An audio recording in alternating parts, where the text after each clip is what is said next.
তো হ্যালো বন্ধুরা, আজকে হচ্ছে সোমবার, তৃতীয় সোমবার। তো প্রথম সোমবারও যাইনি, সেকেন্ডবারও যাইনি। তো আজকে থার্ড দিনে আসলাম। তো আজকে হচ্ছে গেছিলাম আমি, আমার বর, আমার ছেলে, আমার দিদি, দুটো দেওর গিয়েছিলাম আজকে জল ঢালতে। তো মেলার ভিতরে ঢুকে দেখি অনেক কিছু বসেছে, তো প্রসাদ নিয়ে নিলাম। তারপর জল ঢালার জন্য ঘট নিয়ে নিলাম, মানে সাজানোই থাকে, বাড়ি থেকে নিয়ে যাইনি।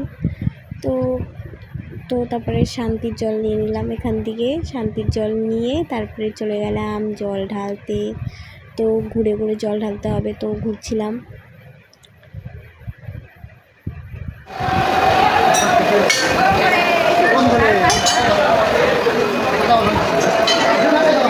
বলছিলাম বোম বলে। তো ঘোরা হয়ে গেছিলো, তারপর জল ঢালতে চলে গেলাম দুজনে, আমি আমার বর দুজনে মিলে জল ঢেলে দিলাম। তো যে আমাদের শিব ঠাকুর, সবার ভালোবাসা, তো সব ঠাকুরকে দিয়ে দিলাম প্রণাম করে চলে গেলাম বাইরে। জল ঢালা হয়ে গেছে, তো জল টল ঢেলে বাইরে চলে আসলাম জল ঢালতে আবার। তো জল টল ঢেলে ধূপকাঠি জ্বালিয়ে তারপর পার্বতী মন্দিরে চলে আসলাম জল দিয়ে, তারপর ফুল বেলপাতা দিয়ে। তো ওখান থেকে একটা পণ্ডিত আমাকে দিয়েছিল সবুজ চুড়ি, তো বলছিল যে এটা পরে নাও, এটা তোমার ঠাকুরের আশীর্বাদে দিলাম। তো আমার বর আমাকে পরিয়ে দিল।